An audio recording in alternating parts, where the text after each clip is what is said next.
বাসার মধ্যে আর কি কারেন্ট চলে গেছিলো। ফারানা ফারাইস্তা রুম থেকে বের করে আনছি বাইরে। আমাদের আর কি পুকুর চালায়, এখন আমাদের পুকুর চালায় চিপা চিপা রাস্তা আছে, ওইখান দিয়ে হাঁটা শুরু করছে। এই পাশে এসে দেখি চন্দনের বিচি পড়ে আছে। ফারাইস্তা চন্দনের বিচি অনেক পছন্দ, সে করে কি চন্দনের বিচি দেখলেই উঠায় গালে নেয় আর কি আস্তে আস্তে কামড়ায়, কারণ একটা শব্দ হয়তো, তাই জন্য আর কি গালে নিয়ে কামড়াকামড়ি করে। তাই দুই বোনই দেখেন কি সুন্দর করে চন্দনে বিচি খুঁড়তেছে।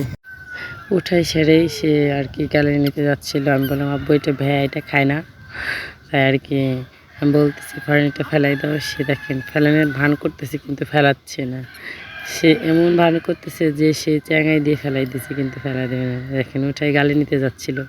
আমি বললাম আমার হাতে দাও, চলো আমরা সব খুঁটে নিয়ে বসে বসে খেলা করি। দুই ভাই বোন দেখেন কি সুন্দর করে চন্দনে বসে ফারাইস্তা বসে তাই একদম খুঁড়তেছে, কারণ অনেক গরম পড়ছে তো, তাই আর কি জামা পরাই নেই। কারেন্ট চলে এসে জামা খুলে দিছি। এই গরমে যে বাচ্চাদের কী অবস্থা, ফারানা ফারাইস্তাকে নিয়ে তো অনেক কষ্ট হচ্ছে আমার। আমরা দুই ভাই বোন গরমে শুধুই কান্না করতেছে। আমি তোদের কান্নায় বিরক্তি হয়ে যাচ্ছি। খাওয়া দাওয়া ঠিক করতেছে না, ঘুমাইতে পারতেছে না, কারণ একটু পর কারেন্ট চলে যাচ্ছে। আবার গরম আসার পরে কী হয়েছে, ওরা আর কি বেশি একটু আর কি ওদের আমার একটু জ্বালাইতেছে, এই জন্য আমারও কষ্ট হচ্ছে। কারণ হচ্ছে চার্জার ফ্যানটা আমাদের নষ্ট হয়ে গেছে, দুইটা চার্জার ফ্যান দুইটাই নষ্ট হয়ে গেছে। আবার আইপিএসটাও আমাদের ঘরেরটা নষ্ট হয়ে গেছে। আমার শাশুড়িটা ভালো আছে, কিন্তু ওনাদের ঘরে তো রাত্রে এসে শোয়া যায় না, সবসময় শোয়া যায় না, এমনি সময় বসে থাকা যায়, কারণ বাচ্চা কাচ্চা নিয়ে অনেকগুলো বাচ্চা তো। আমার ননদের দুইটা ওনাদের ঘরে থাকে, আবার আমার দুইটা, আমার যার একটা, সবটা মিলে আর কি থাকতে পারে না। অনেক কষ্ট হতেছে এই গরমে। এখন ভাবতেছি শীতকালে ভালো ছিল, বাচ্চা কাচ্চা নিয়ে বসে থাকতাম কাপড় চোপড় পরে কম্বলের মধ্যে। দুই ভাই বোনের চন্দনে বিচি খোটা হয়েছে, বললাম চলো এখন ওইখানে যা বসে বসে খেলা করি। দেখেন দুই ভাই বোন একজন আর কি করে নিয়েছে, আর ফারান এই রাস্তা দিয়ে কীভাবে হেঁটে হেঁটে যাচ্ছে। আমার বুড়োটা সে পড়ে যাচ্ছিল, তারপর আমি আর কি একটু উঠে আর কি যাইতে পারতেছিল না, এই জন্য আমি আর কি ওর হাত ধরে ওর উঠাই দিলাম যাতে ও আর কি যাইতে পারে। দুই বেগুনে তো এখন আমি চন্দনে বেশি খুঁটে নিয়ে অনেকগুলো খুঁড়ছি, দুই বেগুনে নামাই দিচ্ছি যে খেলা করো।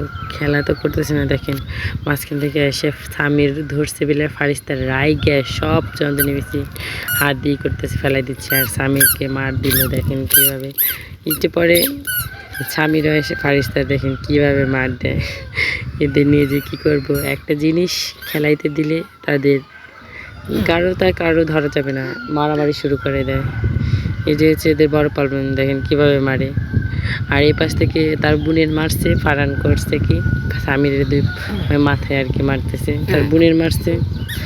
কয়বার উনি চন্দনে বিচি দিয়ে খেলা শেষ করে স্বামীর আর কি এপাশে গম মালাই করছিল কাদের জন্য, সেই দিয়ে স্বামীর ওটির উপরে শুয়েছিল। তার দুই ভাই বোন দেখছে, দৌড় পরে এসে এই তো এই উগলা নিয়ে দুই ভাই বোন মাথায় নিতেছে। ফারাইস্তা একাই মাথায় নিচ্ছিল। আমি দূর থেকে ভিডিও করতে করতে আসলাম। দেখেন এখন ফারান নিবে না তার মাথায়, কিন্তু ফারাইস্তার মাথায় দিবে। এদের যে কী করবো বুঝতে পারি না, মার দিয়েও তো এদের ঠিক করা যায় না। মাঝে মাঝে রায়গে ওদের মারিও দিই, কী করব, যখন রায়গে রাগকে আর কি চেক দিতে পারি না। দুইটা বাচ্চা নিয়ে অনেক কষ্ট হয়, তো যখন মারি তখন কষ্ট হয়। আরে মারলাম, ওরা তো বোঝে না, ওরা তো না বলছি, কী করব। এদের সাথে কথা বলতে বলতে আমার এখন আর কথা বলতে ইচ্ছা করে না।